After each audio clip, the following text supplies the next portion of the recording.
자, 주로 이 고린도 후서, 전 후서를 통틀어서 주로 우리에게 가르치시는 것이 무엇이냐면 우리의 믿음과 우리가 살아가는 현실을 어떻게 조화시켜야 하는가에 대한 가르침이에요. 고린도 전 후서가 대체적으로 다른 서신서들보다 물론 모든 성경들이 다 그러한 메시지를 담고 있지만 그럼에도 불구하고 보다 더 구체적으로 고린도 전 후서는 우리의 믿음과 또 현실을 어떻게 균형 있게 조화시킬 것인가에 대한 가르침을 담고 있습니다. 자, 왜냐하면 우리가 살아가면서 우리의 믿음과 우리의 살아가는 현실을 조화시키는 것이 그렇게 간단한 일이 아니기 때문입니다.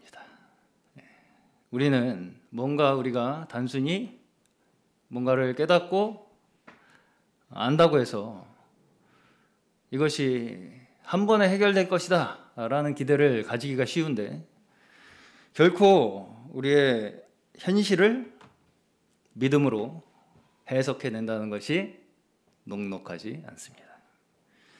자, 어떤 면에서 우리 신자의 입장에서, 사람의 입장에서는 이 믿음이라는 용어 자체가 이미 이러한 이해하기 어려운 모순을 담고 있어요. 왜냐? 자, 믿음을 제일 잘 설명한 성경이 히브리서 11장 1절입니다. 거기서 믿음을 뭐라고 설명하시냐면 믿음은 바라는 것들의 실상이다. 이렇게 설명을 하시죠. 예, 믿음은 바라는 것들의 실상이다. 그리고 이제 보지 못하는 것들의 증거다. 이렇게 말씀을 하십니다. 자, 그러면 바라는 것들의 실상이다라고 했을 때 바라는 것들과 실상이 있죠. 믿음은 바라는 것들이 있고 그 바라는 것들의 실상이라는 얘기인데 이 바라는 것들이 어떻다는 얘기입니까? 불완전하다는 얘기죠. 불완전한 바라는 것들의 완전한 실상이 무엇이라는 거예요? 믿음이라는 것이죠. 그래서 우리가 불완전하게 바라고 있는 그러한 것들이 무엇으로 실상이 된다는 것입니까? 믿음으로.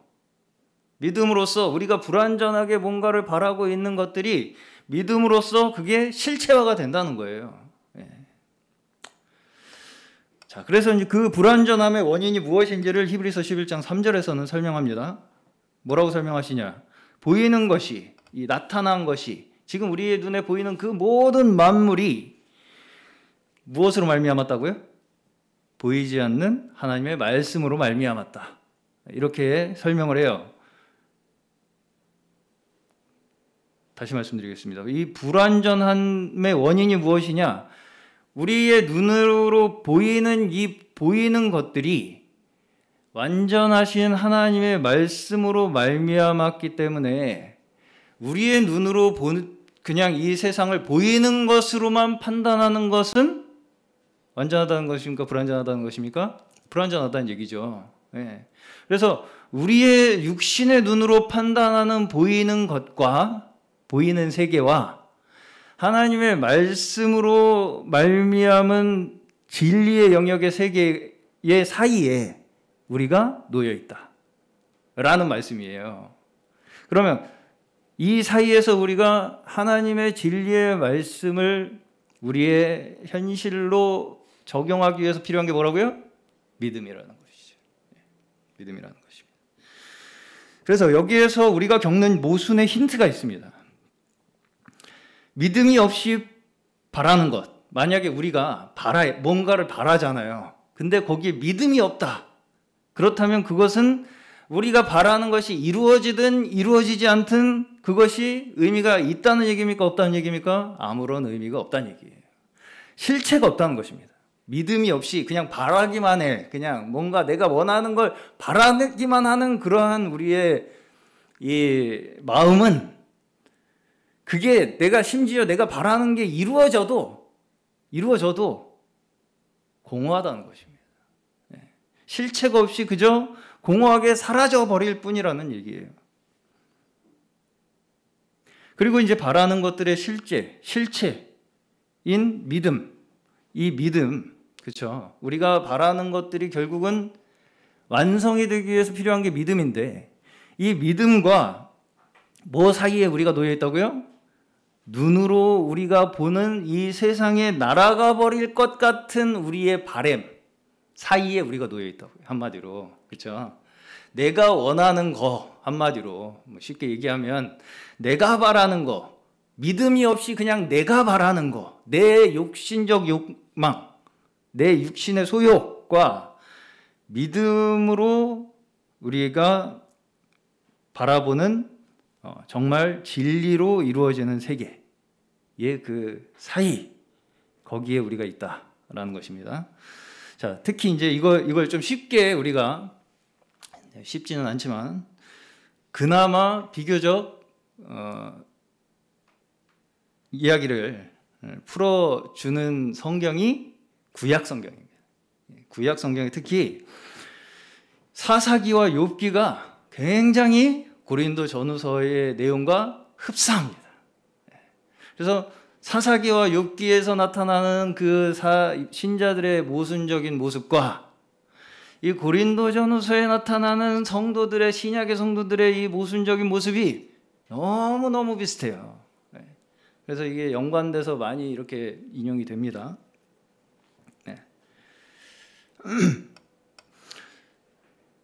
특히 이제 욥기는 무엇입니까? 내용이 갑자기 뜬금없이 욥에게 재난이 들이닥치죠. 욥의 입장에서, 그렇죠? 욥의 입장에서는 원인을 알 수 없는 재앙이 욥에게 갑자기 들이닥치고, 그 들이닥친 재앙에 대한 심리적 갈등이 묘사되어 있는, 전체적으로 다 묘사되어 있는 책이 욥기입니다. 그래서 보시면 마치 연극 대본과 같이 서로 등장인물들이 대화하는 것으로 거의 모든 성경의 이 욥기의 내용들이 채워져 있어요. 그래서 욥기는 시가서로 분류가 되죠. 자, 처음 시작에서부터 욥기는 하나님이 욥을 칭찬하시면서 시작해요. 이런 사람 어디서 본 적 있냐, 너, 사탄한테. 그러니까 이제 사탄이 어떻게 합니까? 시비를 겁니다, 하나님한테. 그러면서 뭐가 시작돼요? 욥의 고난이 시작됩니다. 사탄이 뭐가 마음에 안 듭니까? 사탄이 뭐가 마음에 안 드는 거였어요? 자, 사탄이 지금 하나님께 제기하는 이 문제가, 하나님이 지금 욥에게 베푸는 그 은혜가 공의롭다는 것입니까? 공의롭지 못하다는 것입니까? 네? 공의롭지 못하다는 거죠. 네. 지금 사탄은 하나님이 욥에게 베푸시는 그 은혜가 공의에 의해서 베푸시는 은혜가 아닙니다 라고 시비를 거는 것입니다. 욥이 하나님을 경외하는 이유가 뭐라고요? 그에게 주신 소유 때문이라고 주장하죠. 그렇게 주시니까 욥이 그렇게 잘하지. 그게 없으면 욥이 그렇게 잘하겠습니까? 이겁니다. 자, 한마디로 사탄은 하나님의 은혜가 공의롭지 못하다고 주장하는 것입니다. 하나님께. 그렇죠? 하나님 참 욥이 어떤 인간인지 모르시는군요. 욥같이 그렇게 다 해주면 누가 저도 그렇게 하겠습니다. 저도. 하나님 참 세상 물정 모르시는군요. 사람 볼 줄 모르시네요, 하나님. 그렇게 사람을 못 알아보셔가지고 어떻게? 그렇게 서로 그냥 주거니 받거니, 내가 줬으니까 넌 고맙다고 하고, 뭐 이게 무슨 공의입니까 이게? 그렇죠. 하나님 정신 차리십시오 이런 거예요 지금 사탄이. 그렇죠. 그렇게 좋은 놈 아니에요. 근데 이제 사탄이 이렇게 송사를 하니까 하나님께서 어떻게 하십니까? 그 사탄의 송사를 들어주시죠. 동의를 하세요. 네. 자, 욥기는 시작부터 욥이 얼마나 많은 소유물을 가지고 있었던 사람이었는지부터 시작을 합니다. 그리고 그 사람은 어떤 시험을 받아야 할 마땅한 이유가 없는 사람인 것처럼 나와요. 처음부터. 근데 어느 날 갑자기 재난이 시작됩니다. 욥의 입장에서. 근데 이제 여기서 뭐가 지금 이제 결국은 욥과 욥의 친구들이 이야기하는 그 중심 주제가 뭡니까? 그 원인입니다. 그 원인이 어디 있느냐? 자, 여기서 그 원인, 우리가 당하는 고난의 원인, 그렇죠? 그 원인에 대한 원인과 결과에 대한 문제를 누가 먼저 따지기 시작했습니까? 사탄이 먼저 따지기 시작했죠. 사탄이 먼저 따졌어요. 하나님이 그에게 그런 원인을 제공하지 않았으면, 그렇게 뭔가를 베풀지 않으셨으면 욥이 그렇게 하나님 편에 서는 결과도 없었을 것입니다. 라는 논리죠. 그렇죠? 그러니까 사탄의 말이 굉장히 합리적이에요. 논리적입니다. 그렇기 때문에 이런 것입니다. 그러니까 하나님도 그것을 동의하신 거예요. 받아들이신 겁니다. 그리고 하나님께서는 어떻게 이제 하게 됩니까? 모든 원인을 제거해 봄으로써, 그렇죠? 그 모든 원인을 제거해 봄으로써 욥이 지금 하나님 편에 서 있는 것이 그가 가진 조건 때문이 아니라는 것을 시험하도록 허락하시는 거예요. 그렇죠? 그가 가지고 있는 모든 조건을, 원인을 제거해 봄으로써 그 욥이 지금 하나님 편에 서 있는 것이 그가 가진 조건 때문이다, 그 원인 때문이라는 것이 아니라는 것을 시험하도록 사탄에게 허락하신다. 그렇죠? 근데 마치 우리가 여기서부터 굉장히 이해하기, 난해하기 시작한 게 뭐냐면 그 시험의 역할을 누구한테 맡겨요? 사탄에게 맡겨요. 사탄에게.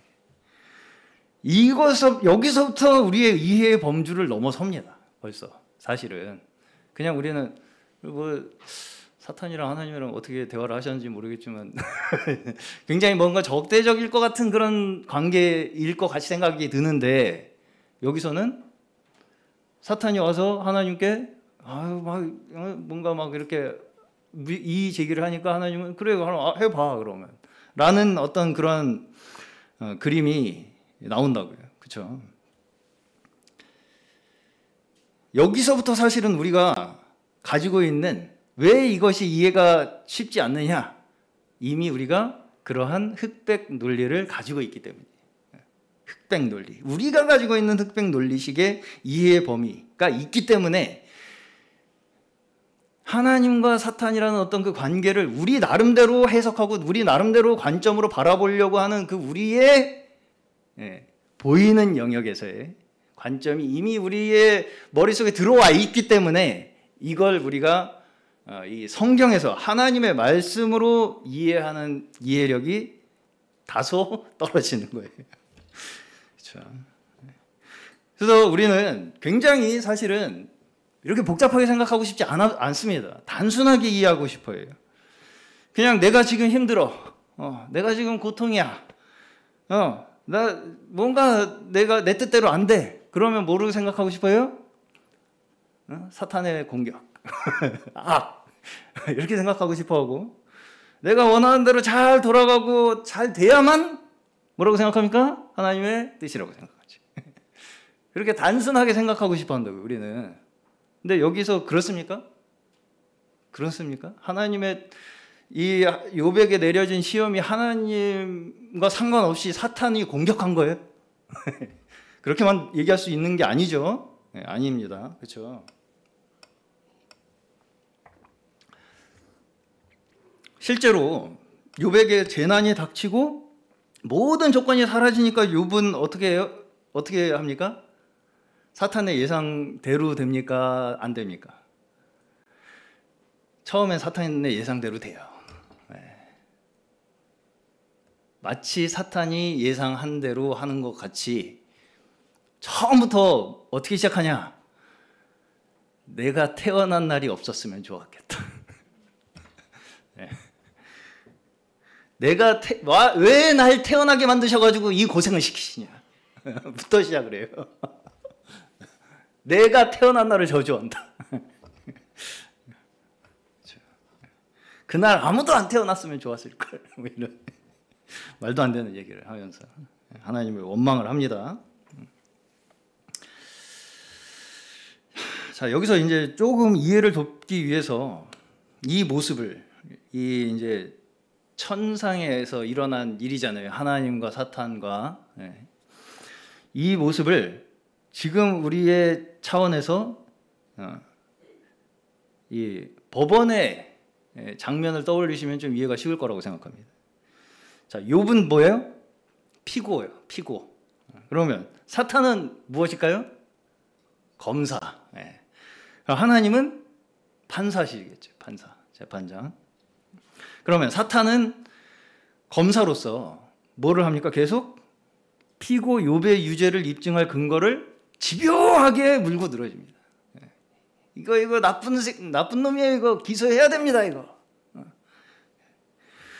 그럼 그 근거가 뭐예요? 지금 사탄이 욥이 유죄라는 것을 입증하겠다고 하는 그 근거가 뭐냐? 욥이 지금 아주 의로운 척하고 아무런 문제가 없는 것처럼 보이죠?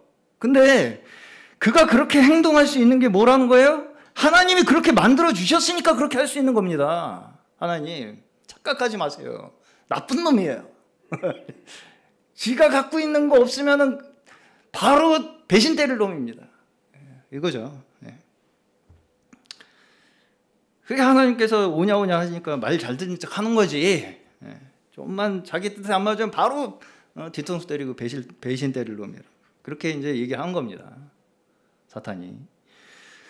자, 근데 만약에 하나님께서 이 사탄이 이제 검사로서 기소를 하는 거 아니겠습니까? 욥을 기소하는 거잖아요. 그 기소가 전혀 논리적이지 않은 말도 안 되는 것이라면 어떻게 했겠습니까? 기각 처리하셨겠죠. 불기소 처리하셨겠죠. 말도 안 되는 소리 하지 마. 꺼져. 그냥. 근데 어떤 면에서 볼 때 사탄의 기소가 하나님의 공의의 측면에서 욥의 의가 증명되어야 한다는 그 측면에서는 이 사탄의 기소에 대해서 증명이 되어야 한다고 하나님께서도 판단을 하신 겁니다. 그렇죠. 그래서 한마디로 구속수사 압수수색 영장을 때리신 겁니다. 사탄에게 압수수색 영장을 때린 거예요. 압수해다. 그러면 압수해봐. 그렇죠. 법에서도 정식으로 압수수색을 하려면 검사가 판사에게 영장을 청구해야 됩니다. 그래서 판사가 검사에게 압수수색 영장을 허가를 해줘야 압수수색을 할 수 있는 거예요. 그렇죠? 마찬가지죠. 지금 마찬가지입니다.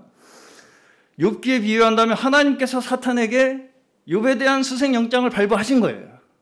수색해봐. 그래. 그러면 우리에게는 이 사탄의 압수수색 과정이 뭘로 느껴진다고요? 고통으로 느껴져요. 재앙으로 느껴지는 거예요. 재앙이에요. 나에게 고난, 고통. 사탄이 우리를 압수수색하는 그 과정이 우리에게는 고통으로 느껴진다고요. 그리고 이제 이 피고 욥이 이 압수수색 정치적으로 너무 이게 생각을 하실까 봐 걱정이 되는데 이 압수수색이 공정한 것이냐 이거 이것에 대해서 따지는 것이 욥기 전체 내용입니다. 이 압수수색 공정하지 않습니다. 나는 이 압수수색 받아들이지 못하겠습니다. 라는 것이 이 욥기 전체의 내용이에요. 그렇죠? 하나님 왜 저 압수수색하라고 하셨어요? 제가 뭘 잘못했다고요? 난 죄 없습니다.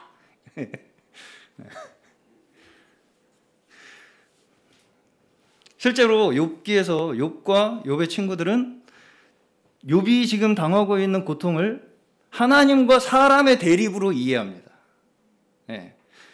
욥과 욥의 친구들은 다 이 고통의 원인을 하나님과 사람의 대립으로 이해한다고요. 다시 말해서 이 고통의 원인이 나한테 있냐 아니면 하나님한테 있냐. 이 둘 중에 하나로 계속 몰고 간다고요. 근데 욥은 어떻게 한다고요? 3장에서 이제 2장까지는 약간 받아들이는 것 같다가 2장 마지막에서 이제 욥의 아내가 하나님 그런 하나님 이제 그만 믿고 이제 그냥 죽자 그냥 뭐 이런 이제 얘기를 하니까 그 다음부터 욥이 3장부터 확 이제 이렇게 이제 돼가지고 자신이 태어난 것을 저주하기 시작합니다. 3장부터. 나를 왜 만드셔가지고 태어나게 하셔가지고 이 고생을 시키냐. 근데 오히려 친구들은 어떠냐면 그렇게 하나님을 원망하는 욥에게 회개하라고 충고합니다. 회개하라고 준 거예요. 왜 네가 뭘 잘했다고 이 버러지 맛도 못한 것이 입이 뚫렸다고 하나님을 원망해. 우리가 겉으로 보기에는 욥의 친구들이 맞는 말을 하는 것 같습니다. 그렇죠? 욥에게 회개하라. 너 하나님 원망하지 말고 회개라고 충고하는 이 친구들의 말이 일리 있게 들린다고 우리에게는 더. 자, 근데 이 욥기의 어쨌든 결론은 욥기 스포일러를 하자면 결국은 어떻습니까? 욥의 편을 듭니까? 친구들의 편을 듭니까? 욥의 편도 들지 않고 친구들의 편도 들지 않아요. 하나님의 편을 듭니다. 이 모든 원인이 어디에 있다고 말씀합니까? 하나님의 광대하심과 어미하심 가운데 있다는 것으로 욥기를 마쳐요. 네. 하나님 책임이냐 내 책임이냐로 따지는 그 인간 차원의 생각에서 하나님의 차원으로 끌어올라가는 것으로 욥기가 맞춰져요. 네. 다시 말해서 자신의 조건, 내가 가지고 있는 것을 가지고 하나님이 우리에게 주신 걸 가지고 이 책임이 누구 책임이냐를 따지는 것 자체가 잘못됐다는 얘기입니다. 그렇죠? 네. 줘놨더니 내 책임이네 네 책임이네 하고 앉아있는 거예요. 네. 그렇죠? 네. 자, 욥의 친구들은 어떤 면에서 우리가 듣기에 매우 익숙한 말들을 합니다. 다른 사람의 고통에 대해서 굉장히 술술술 자신들의 답이 나와요. 네. 너 이래서 이런 거야, 저래서 이런 거야, 너 이래야 돼, 저래야 돼, 너 기도해, 너 그럴 때도 다 알아봤어. 이런 거. 그렇죠? 다 알아요. 이런 분들은 딱 보면 알아. 너 그럴 줄, 그렇게 될 줄. 아주 통찰력 있는 눈으로 그 상대방을 객관적으로, 나는 객관적인 사람이야 항상 객관적으로 그 사람을 판단하고 평가해줘서 아주 그 사람의 현실을 알려주는 것처럼 그렇게 보입니다. 그 말 자체만을 두고 봤을 때는 틀린 말이 없는 것 같이 보여요. 그 세 친구들의 말들을 보면. 자, 그럼에도 불구하고 결국 하나님께서 마지막에 그 세 친구들의 모든 말을 다 물리치세요. 그러면 그들의 문제가 어디에 있는 것입니까? 결국은 왜 그들의 말이 그렇게 옳은 것처럼 하는 그 말들이 왜 결국은 하나님께서는 하나님의 이 말씀을 하는 것으로 인정하지 않으시느냐는 거죠. 이 친구들은 첫 번째로 욥과 자신들을 어떻게 합니까? 나누죠.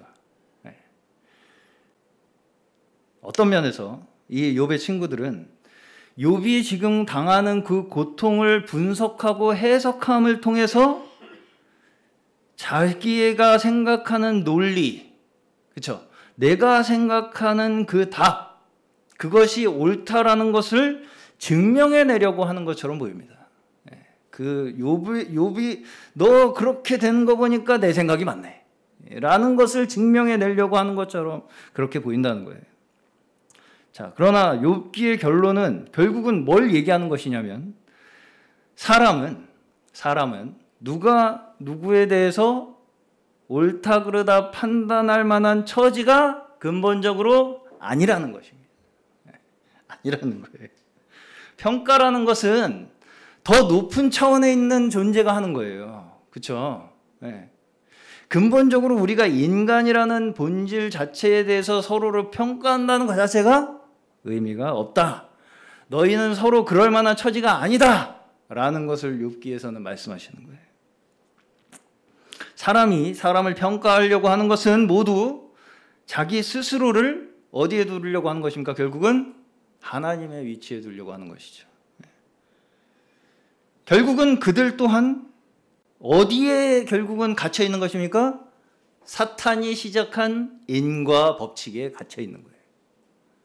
이러니까 이런 거지 라는 사탄이 먼저 하나님께 제기한 인과 법칙의 문제, 그 속에 여전히 그들도 갇혀서 이러니까 그런 거지, 저러니까 저런 거지, 내가 너 그럴 줄 알았어 라는 세계 속에 갇혀 있는 거라고요.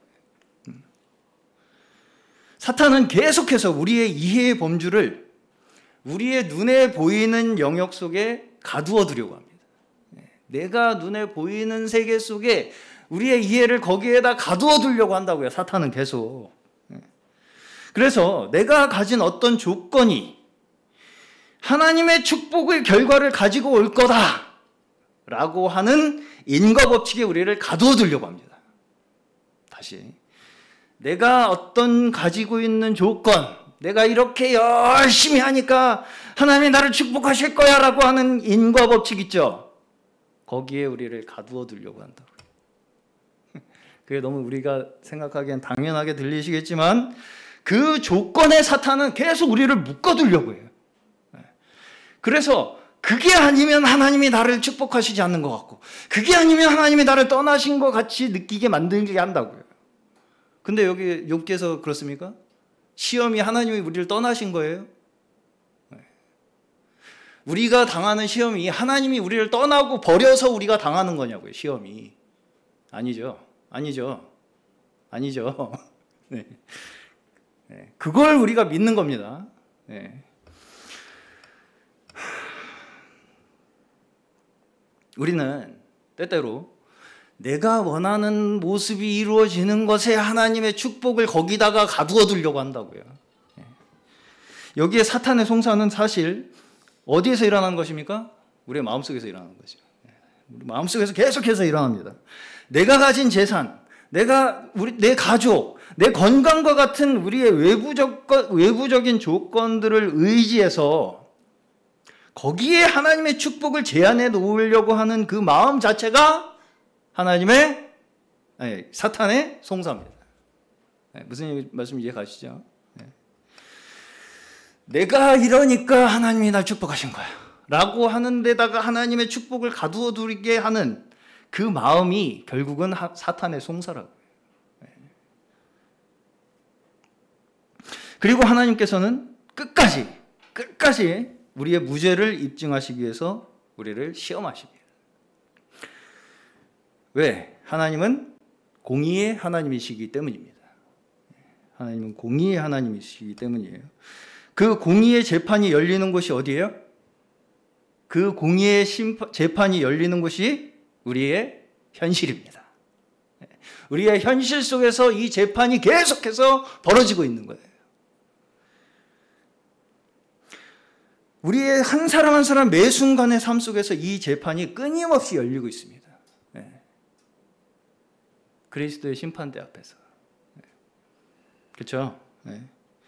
사탄은 끊임없이 우리의 이 마음을 어떤 곳에 묶어두려고 하고 제한하려고 하는 그 송사를 우리에게 계속하고, 하나님께서는 그럼에도 불구하고 우리를 믿음의 영역으로 하나님의 말씀으로 이끌고 가시는 그 역사를 끊임없이 이어가신다는 것이죠. 거기에서 우리의 삶 속에서 하나님께서는 뭘 입증하고자 하시는 거예요? 하나님의 공의를 입증하고자 하시는 거예요. 우리의 삶을 통해서. 우리의 삶을 통해서 하나님께서는 이 현실에 우리의 삶 속에서 열리는 이 끊임없이 열리는 재판 속에서 계속해서 하나님께서는 우리의 매 순간의 삶을 통해서 하나님의 공의를 증거해내기 원하신다고요. 하나님께서 우리에게 베푸시는 은혜가 공의에 의한 것이다. 지금 사탄은 어때요? 하나님께서 우리에게 베푸시는 은혜가 공의에 의하지 않다. 라는 이 송사에 하나님께서는 뭘 입증하십니까? 공의에 의한 은혜다. 라는 것을 우리의 삶을 통해서 계속해서 증거해내고자 하신다는 거예요. 고린도 교회에서 사실은 똑같은 상황이 계속해서 벌어지고 있습니다. 사람은 계속해서 자기 조건에 하나님을 제한합니다. 제가 저번 주에도 성속이원론이라는 것을 말씀을 드렸습니다. 성속이원론. 제가 다시 한번 물어볼게요. 개발자가 거룩합니까? 목사가 거룩합니까? 둘 다. 네, 그렇습니다.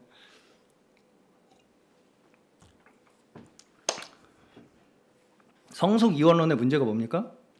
내가 생각하는 거룩이라는 특정한 조건 속에 하나님을 거기다가 가둬놔요.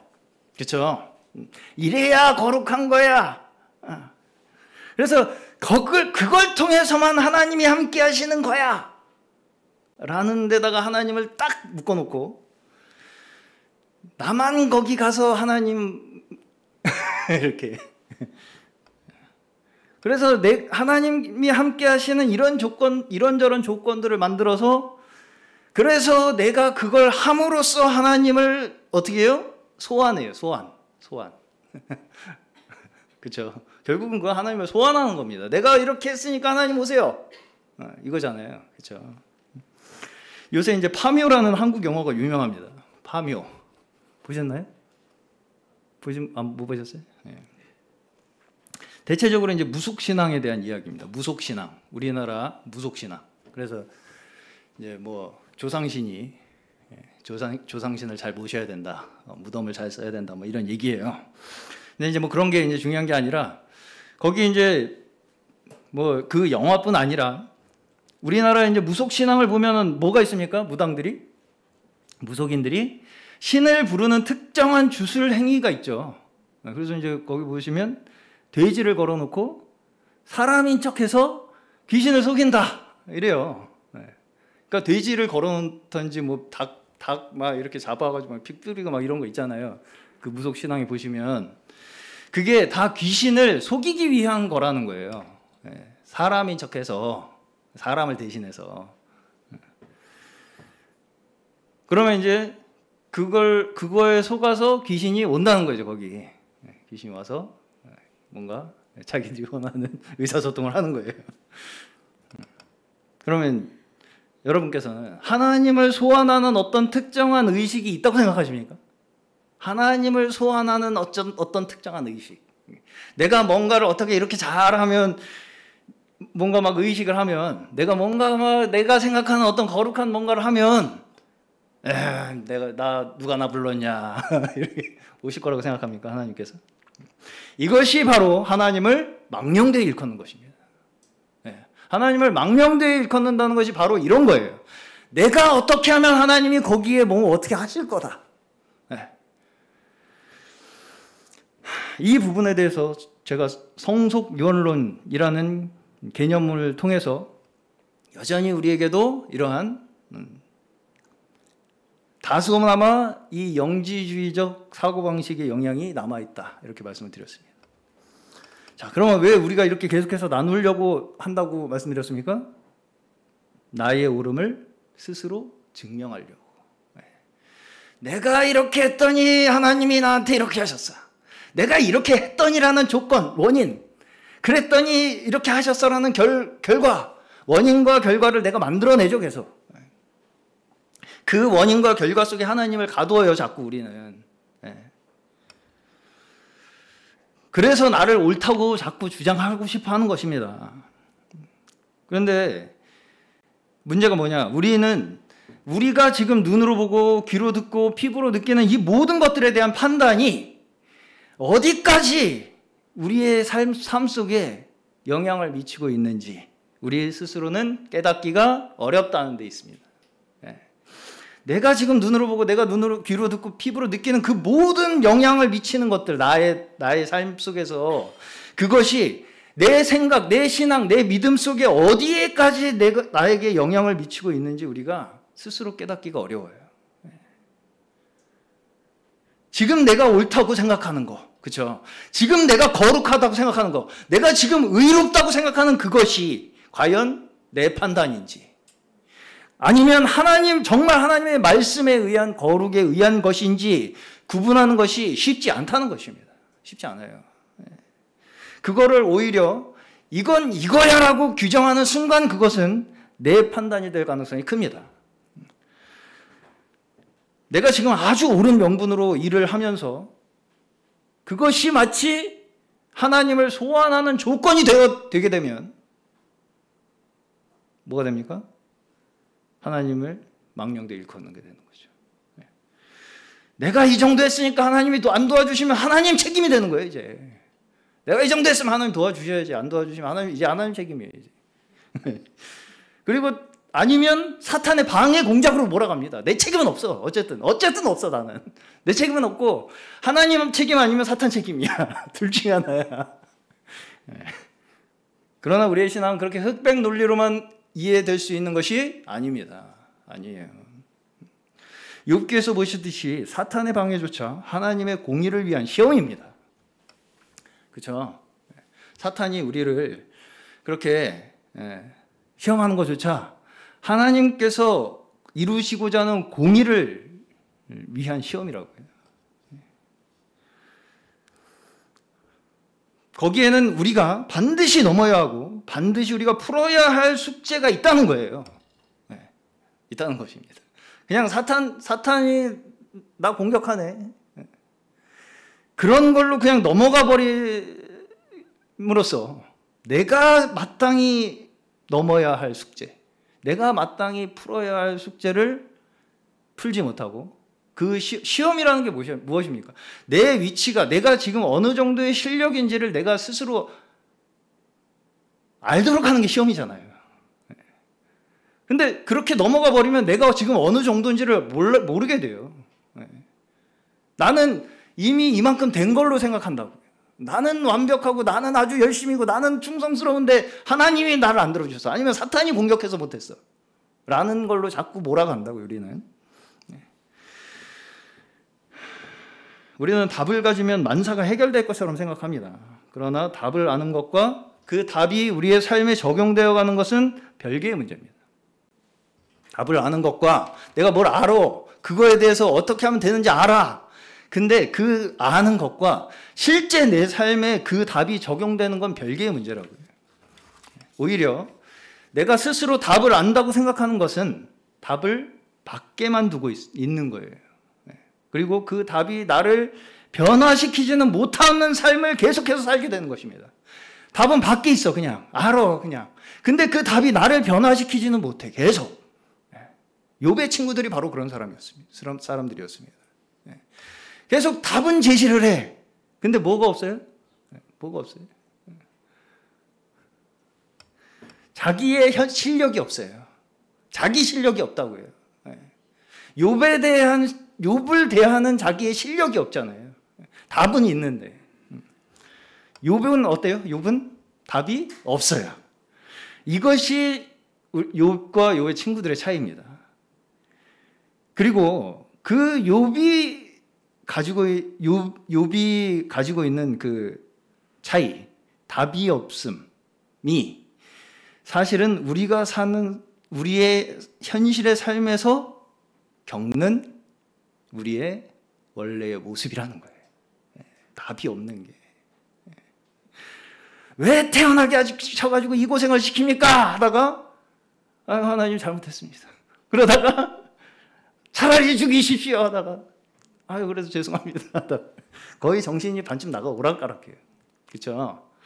이게 정직한 거라는 거예요. 아는 척하지 말라는 겁니다. 한마디로. 네. 그렇죠? 거기에서 우리의 현 주소가 나오는 거예요. 그 현실에서 내 실력이 어디에 있는가가 나온다고요. 네. 아는 척 해가지고 스리슬쩍 넘어가려고 하지 말라는 겁니다. 네. 야고보서에서는 욥의 인내를 배우라고 말합니다. 욥이 뭘 참았습니까? 욥이 참은 게 뭡니까? 욥의 친구들이 못 참은 건 뭐고 욥이 참은 건 뭐겠습니까? 욥이 참은 건 지금 답을 내리고 싶은 조급함을 참은 거예요. 욥의 친구들은 스스로 답을 가지고 살겠다는 그 자신의 조급함을 참지 못한 것입니다. 그냥 거기서 답을 내려버린 거예요. 지금 고린도 교회는 뭔가 옳은 일을 명분을 삼아서 거기에 찬성하지 않는 사람들은 다 적으로 돌려버리는 그러한 거짓 교사들이 성도들을 미혹하고 있습니다. 내 뜻에 맞지 않는 사람들은 다 적으로 삼아. 거기에 찬성하지 않는 사람들은. 그러한 사람들이 지금 거짓 교사들로서 성도들을 미혹하고 있다고. 나누고 분쟁을 일으키고. 그런데 저는 이러한 고린도 교회 상황이 우리가 객관적으로 외부에서 보니까 그런 거짓 교사들이 있었구나를 알 수 있는 것이지, 만약에 지금 우리의 상황 속에 그러한 사람들이 있다면, 우리를 나누고 분쟁을 일으키는 그러한 사람들이 있다면 과연 그러한 사람들을 우리가 알아볼 수 있을까라는 것에 대해서는 또 다른 문제라고 생각합니다. 오히려 그들이 더 확실하게 이야기합니다. 더 옳게 이야기할 수 있어요. 더 논리적이고 더 합리적으로 이야기할 수 있습니다. 더 합리적인 것처럼 들린다고요. 바울 저래 가지고 되겠어? 약속도 안 지키는데? 자격도 없고? 듣자 하니 유대인 죽이겠다고 쫓아다니던 사람이라는데? 그런 사람이 과연 사도의 사역자의 자격이 있겠어? 라고 하는 그런 논리적이고 더 합리적으로 들릴 수 있는 그러한 말들이 오히려 그들에게 있을 수 있다는 거예요.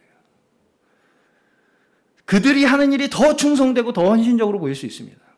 자, 우리가 이단적인 단체들을 볼 때 가끔 이런 말씀들을 합니다.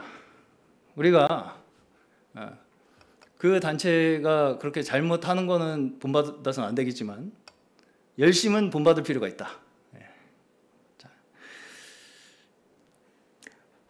밥 말리라는 가수가 있습니다. 밥 말리. 반전 평화 운동을 하는 가수였어요. 근데 이 사람이 어느 날 이제 평화 시위를 이틀 앞두고 총격으로 공격을 받았어요. 근데도 이틀 뒤에 그 총격 부상을 무릅쓰고 공연을 나섰다는 거예요. 그래서 이제 사람들이 도대체 왜 그렇게까지 합니까? 그렇게 이제 이야기를 물어보니까 뭐라고 했냐? 유명한 명언이라고 합니다. 악은 세상을 망치려고 하루도 안 쉰다. 어떻게 내가 쉴 수 있냐? 이런 명언을 남겼다고 합니다. 자, 반말리가 뭐 어떤 사람인지 어떤 의도로 그런 말을 했는지는 잘은 모릅니다. 자세히는 잘 몰라요, 저도. 그럼에도 불구하고 그 말 자체는 굉장히 저는 공감이 가는 말입니다. 악은 하루도 쉬지 않는다. 종교적 열심이 곧 하나님의 뜻을 대변한다는 것은 잘못하면 다른 이들에게는 폭력이 될 수 있습니다. 종교적 열심, 내가 뭔가를 열심히 막 한다고 하는 그 열정, 열심, 이게 다른 사람들한테는 폭력이 될 수 있다고요. 물론 열심이 있어야 합니다. 열심 자체를 부정하는 건 아니에요. 그럼에도 불구하고 우리의 열심은 어디에서부터 시작해야 됩니까? 하나님께서 예수 그리스도를 통해 행하신 복음의 열심 안에 있어야 되는 거예요. 내 열심이 아니고요. 그리스도의 하나님의 열심, 그리스도를 통해서 우리에게 보이신 그 복음의 열심 안에 있어야 된다고요. 우리의 열심은 우리가 대하는 모든 사람들과 모든 각각의 이웃에 대해서 진정 우리의 그리스도의 복음의 원칙이 적용이 되어가고 있는가를 열심을 내야지, 내가 뭔가를 큰 일을 성취하는 데 열심을 내는 게 우리의 열심이, 물론 그것도 열심이 없다고 말할 수는 없겠지만 더 열심을 내야 할 건 우리의 현실에 있다는 것입니다. 매일 우리가 마주치는 사람과 이웃들과 그 속에서 우리가 내 실력이 어디까지인가, 이걸 우리가 매일 심판대 앞에서 점검받는 거예요. 시험 받는 것이고요.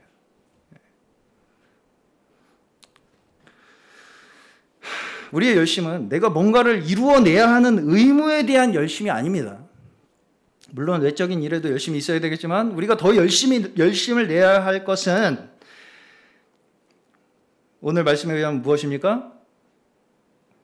화목을 추구하는 것입니다. 우리의 진짜 열심을 내야 할 건 화목을 추구하는 거라는 거예요. 그리스도께서 우리에게 주신 직분이 뭐라고요? 화목하게 하시는 직분이래요. 직분이 뭡니까? 임무죠. 우리가 해야 할 이 회사로 얘기하면 직급. 그게 화목하게 하는 직분이라는 거예요. 우리가 이 땅에서 살면서 맡은 가장 중요한 직분이 화목하게 하는 임무라는 것입니다. 우리가 마땅히 해야 할 이 직분, 그렇죠? 화목하게 하는 직분. 우리가 매일 만나는 사람들과 매일 마주치는 이웃들과 화목하게 하는 이 것에 대해서 가장 열심을 내야 할 이 직분에 대해서 게으른 것을 다른 열심으로 커버하려고 하면 안 됩니다.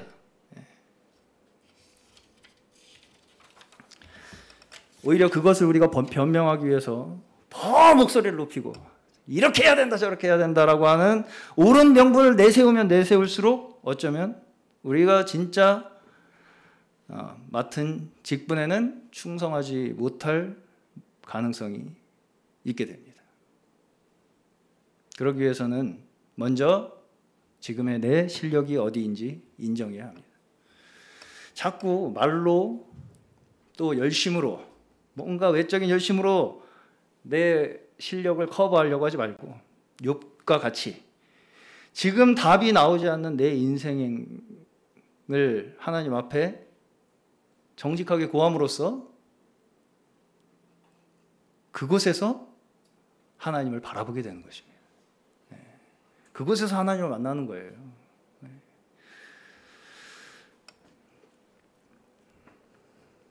제가 우리의 이 현실의 모습을 좀 뭔가 직관적으로 묘사할 수 있는 것이 뭐가 있을까 이렇게 고민을 하다가 한 가지가 생각이 난 게 붕어빵이었어요. 붕어빵. 오늘도 제일 중요한 말씀이 이전 것은 지나갔으니 보라 새 것이 되었도다. 그렇죠? 자, 붕어빵을 만들기 위해서 먼저 뭐가 필요합니까? 붕어빵 틀이 필요하겠죠? 그리고 밀가루 반죽. 우리는 원래 밀가루 반죽이었어요. 그렇죠? 근데 붕어빵 틀에 부어졌어요. 붕어빵 틀이 뭐겠습니까? 예수 그리스도시. 그럼 우리는 이제 앞으로 뭐가 돼요? 붕어빵이 되죠. 붕어빵이 되죠. 근데 붕어빵이 되기 위해서는 좀 구워야 되잖아요.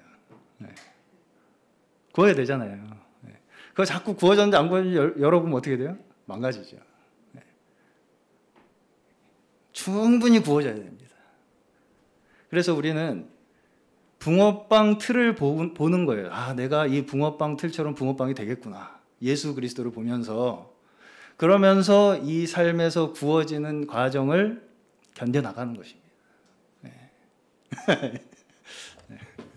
그렇죠? 그것이 우리가 새 것이 되었다는 거예요. 이전 것은 지나갔고 새 것이 되었다. 자꾸 내가 밀가루 반죽인지 붕어빵인지 자꾸 확인해 보려고 하지 마라. 붕어빵 틀에 넣어줬으니까 넌 붕어빵이 된다.